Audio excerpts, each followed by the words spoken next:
Welcome to Karma Chronicles, where we share stories about consequences and the hard lessons life teaches. Today's story is a powerful reminder that respect is earned, not bought. My son told me, "You can sleep in the shed, Dad. It's good enough for you." He didn't know I had a check for $500,000 in my pocket, ready to give him for Christmas. He also had no idea I was about to tear it into 1,000 tiny pieces. The cold is what really woke me up. Not the gentle waking of a man safe in his bed, but the sharp, biting cold that gets in your bones and makes your teeth ache. I was curled up on a pile of dusty burlap sacks with a thin, moth-eaten blanket pulled up to my chin. Outside this rundown shed, the wind was howling. Through a grimy window, I could see the main house, my son's house, blazing with light and warmth. I pictured them in there. My son, David, his wife, Jessica, and my grandkids, Leo and Mia. They were probably still asleep in their warm beds, dreaming of the mountain of presents under their 16-foot fir tree. They were dreaming of a perfect Christmas. And I, their father and grandfather, was tossed out here, in a shed meant for a lawnmower and old junk. Why? Because I was an inconvenience to their perfect life. A single tear rolled down my cheek, and it wasn't the cold that hurt the most. It was the betrayal. It felt like a physical wound, one so deep it takes your breath away. Just 24 hours earlier, I was full of hope. It's a 5-hour drive to David's place, and my old pickup hummed along the highway, dusted with the first snow. The cab smelled like the pine wreath I'd hung on the mirror, and the apple pie my neighbor, Mrs. Gable, insisted I take. "You can't show up empty-handed, Arthur," she'd said with her kind eyes. "Not for Christmas." I didn't need the reminder. My heart was already overflowing. It had been almost a year since I'd last seen them. A whole year. David was always busy with his high-powered finance job, and Jessica with her social calendar. The kids were always in some expensive camp. Their life was a world away from my quiet one back on the farm I had just sold. That was the big secret. For 50 years, I'd worked that land. My father worked it before me. It was all I ever knew. To the world, I was just an old farmer with dirt under his nails and not much else. David and Jessica definitely saw me that way. For years, they'd been gently pushing me to sell the old place. "It's a money pit, Dad," David would say on his rare calls. "A burden. You should downsize, move into one of those retirement communities." They saw the farm as worthless. They didn't see the sweat and love soaked into that soil. What they didn't know was that a big development corporation had been trying to buy my land for a decade. They saw its location, close to the city. I'd held out mostly for my wife, Eleanor. She loved that farm. It's where we raised David. After she passed 2 years ago, the old house got too quiet. The land started to feel more like a ghost than a home. So 6 months ago, I finally sold it. Not for the pocket change my son imagined, but for a life-altering amount of money. On paper, I was a multimillionaire.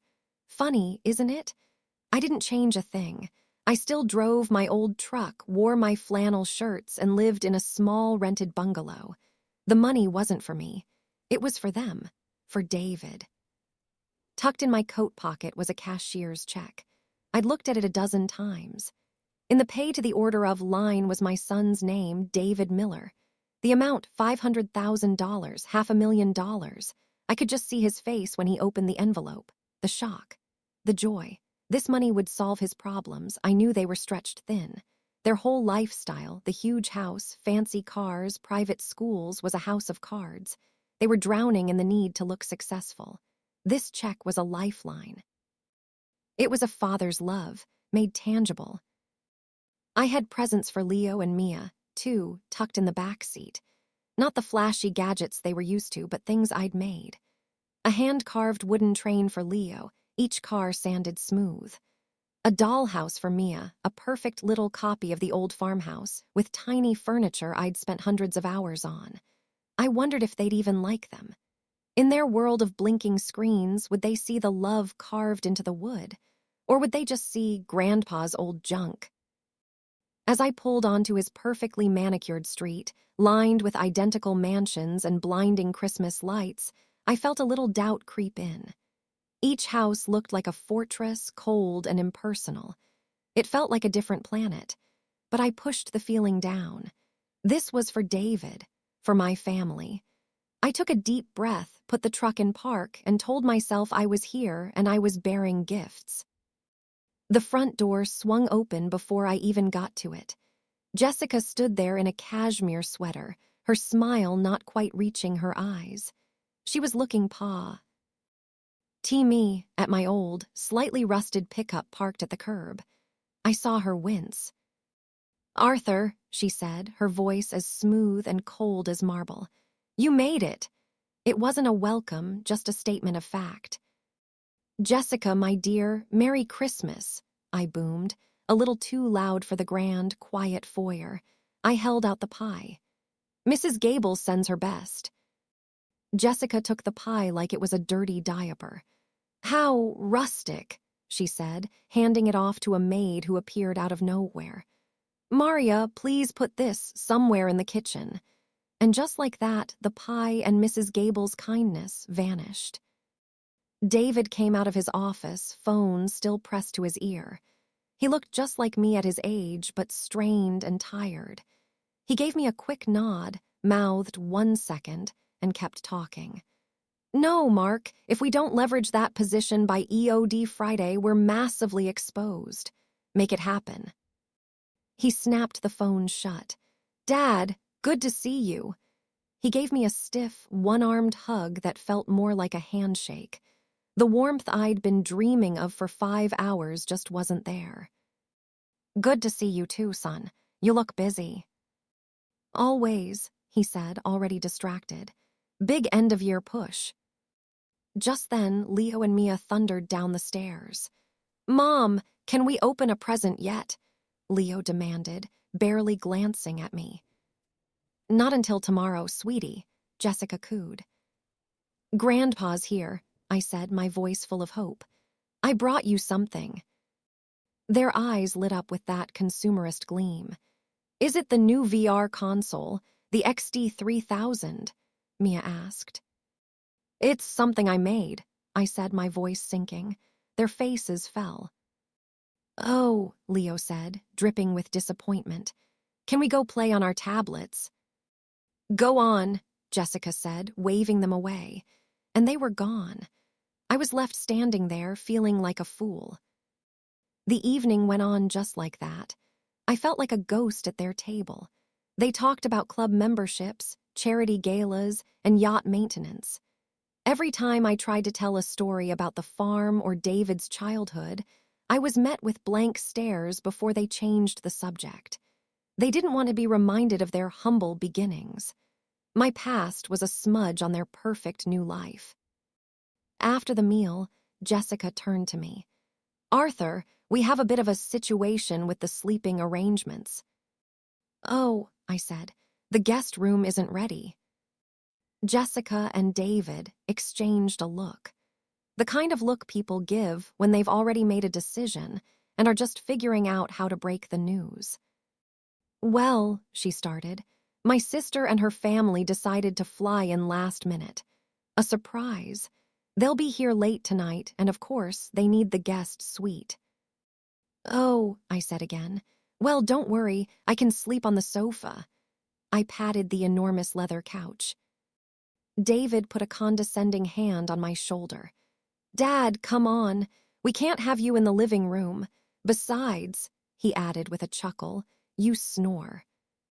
"It's fine," Jessica cut in, her tone final. "We've already figured it out. There's a perfectly good space for you out back. It's warm and dry just for a night." I looked from her to David, hoping it was some kind of cruel joke. It wasn't. "Out back," I whispered. David wouldn't meet my eyes. "The shed," he said. "We tidied it up. You grew up on a farm, Dad. You're used to roughing it. It'll be like camping." The shed, the place they kept fertilizer and tools. The words hit me like a punch. They had a 6-bedroom house and they were putting their father in a shed. because I was an inconvenience, because in their perfect Christmas, I just didn't fit. I didn't argue. What was there to say? To them, respect wasn't earned through a lifetime of love. It was bought, and my currency was worthless here. "All right, son," I said, the words tasting like ash. "Whatever you think is best." David finally looked at me, a flicker of guilt in his eyes that vanished as quickly as it came. "Great! That's the spirit, Dad. Let me grab a blanket." He led me out the back door into the freezing night. The shed looked like a forgotten tomb. He handed me a single, thin blanket and a pillow that smelled like mildew. "You'll be fine in here," he said, his breath fogging in the cold. "Think of it as an adventure." He closed the door, and I heard his footsteps crunching away in the snow, back to the warm, bright house. And I was left alone in the dark. The adventure had begun. Before we find out what happens next, if you believe that actions have consequences, make sure you're subscribed to Karma Chronicles so you don't miss our weekly stories. Now, back to that cold, lonely shed. The darkness in the shed was absolute. I fumbled for a light switch and a single bare bulb sputtered to life, casting a sickly yellow glow. Shed was putting it nicely. The floor was cracked concrete. My bed was a pile of musty burlap sacks that smelled of fertilizer. The air was so cold I could see my own breath. This wasn't roughing it. This was disrespect. It was tea. Hem telling me what I was worth. I was garbage, to be stored with the other useless junk. I sat on the sacks, the cold seeping through my pants. My son did this. The boy whose scraped knees I'd patched and whose nightmares I'd chased away had decided a tool shed was the right place for his father on Christmas Eve. The betrayal was a constant, sharp ache in my chest. I pulled out my old phone. The screen lit up with a picture of my wife Alina and a little David, maybe 5 or 6, grinning on my lap on the old farmhouse porch. What happened to us? Where did I go wrong? I'd worked my whole life to give him the chances I never had. I sent him to college. I supported his career choice. He had everything, a beautiful family, a huge house. But somewhere in his chase for more, he'd lost his heart. A sound from the house caught my attention. I crept to the grimy window. Jessica's sister and her family must have arrived. They were laughing, raising glasses, celebrating. They'd already forgotten I existed. I watched my grandson, Leo, tear open an early present. A new drone. He yelped with delight. My hand went to my pocket, to the carved wooden train I'd made for him. What a fool I was. How could my simple toy ever compete with that? I slid down to the floor, my back against the cold wall. The numbness was wearing off, replaced by a slow-burning anger. An anger at them, but also at myself. For years, I'd made excuses for them. "They're busy," I'd tell myself. I had been so desperate for their love that I'd take whatever crumbs they threw my way. No more. There's a strange clarity that comes from hitting rock bottom. Sitting in that freezing shed, I finally saw my son and his family for who they really were. Their lives were built on status and appearances, and their hearts were as cold and empty as their house. They didn't value family or love. They valued things. And I, with my calloused hands and worn-out clothes, wasn't something they could show off. My hand went to the inside pocket of my coat and brushed against the envelope. The check. The $500,000 solution. A father's love. I pulled it out. Pay to the order of David Miller, $500,000. I thought about what this money would mean to them. A new car for Jessica. Another lavish vacation to post on social media. It would let them keep living their lie a little longer. It wouldn't buy them character. It would only feed the greed that was already eating them alive. It would be a reward for their cruelty. I looked at the check, then around the shed. At the dirt, the rust, the cold. This is what they thought of me. And a deep, righteous anger started to burn away all the hurt and sadness. They'd made their choice. Now it was my turn to make mine. Holding the check, I stared at my son's name. With a slow, deliberate movement, I started to tear it. The sound of ripping paper was shockingly loud in the quiet shed. I tore it once, right through his name.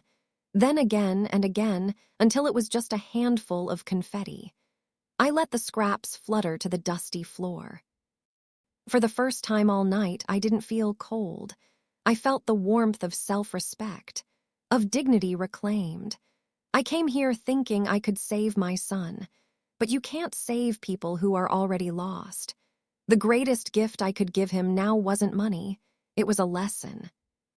I leaned my head back, closed my eyes, and for the first time in a long time, I was at peace. The sun was barely up when I awoke, stiff and aching, but with a new sense of purpose. I walked across the snow-covered lawn, let myself into the silent house with a key I doubt they even knew I had, and went straight to the kitchen to make a pot of coffee. I was sipping my coffee when Jessica came down, wrapped in a silk robe. She stopped dead when she saw me. "Arthur, you're in the house," she said, like she'd found a raccoon in her pantry. "I am," I said calmly. "I made coffee." "The children will be down any minute," she said, ignoring me. "We like to have it be a family moment." The message was clear. I wasn't family. David and the kids came barreling in, chanting presents, presents. David saw me and forced a smile. "Morning, Dad. Sleep okay?" He didn't wait for an answer. "I slept exactly as well as you'd expect a 75-year-old man to sleep on a pile of dirt in a freezing shed," I said flatly. He had the grace to look ashamed, but Jessica shot him a look. "Don't be dramatic, Arthur," she snapped. "It was one night." "Yes," I said, looking her right in the eye. "It was."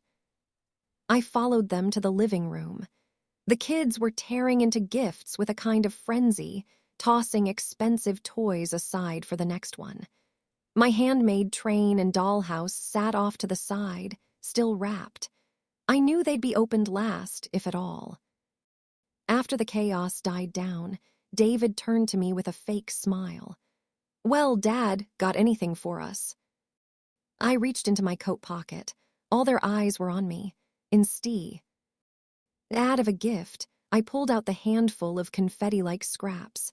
I held out my palm. David squinted.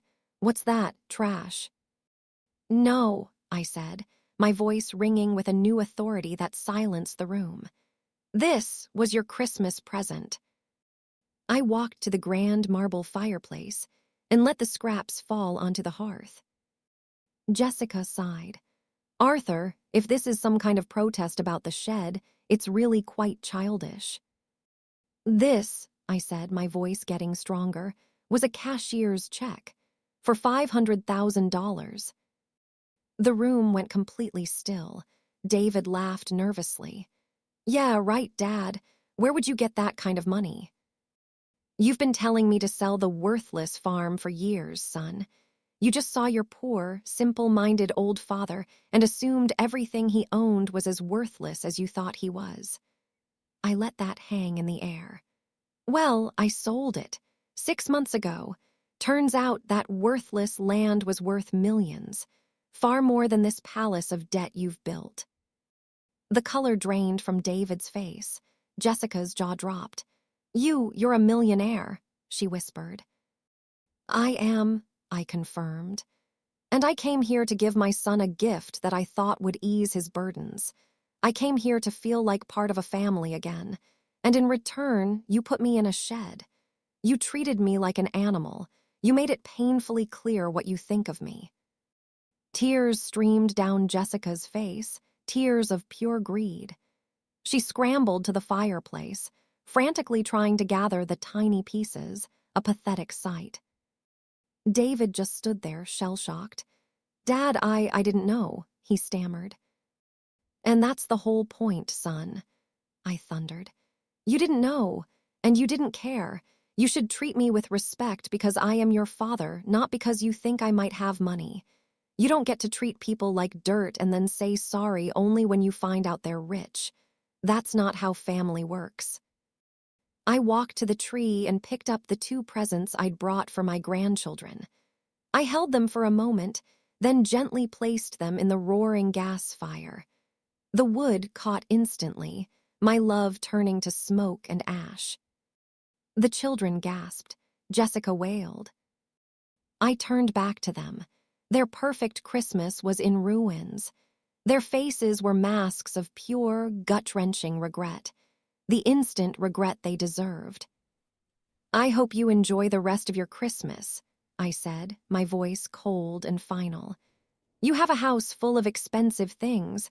I hope they keep you warm." And with that, I turned my back, walked out the front door, and didn't look back. As I started my old truck, I felt a weight lift off me. I hadn't lost $500,000 today. I'd bought my freedom with it. They didn't see me as a father, they saw me as a wallet. And when they thought the wallet was empty, they threw me away. That painful night was the wake-up call I needed. It taught me my value isn't in a bank account, but in my own self-respect. A few days later, back in my bungalow, I made a phone call. I donated every last million from the sale of the farm to a charity that builds homes for the homeless and supports elderly people abandoned by their families. It just felt right. My son and his wife called, of course, dozens of times. They sent long, rambling texts full of excuses, but their words were hollow. They weren't sorry for what they did. They were sorry for what they lost. They learned a hard lesson about judging a book by its cover, but I doubt they learned the more important one about love. As for me, I learned that sometimes the most loving thing you can do for yourself is to walk away. You can't force someone to value you. You can only value yourself enough to refuse to be disrespected. And that's a gift more precious than any amount of money. Thank you for joining us on Karma Chronicles. If this story resonated with you, please subscribe for more and share this video. We all deserve to be treated with dignity, especially by our own family.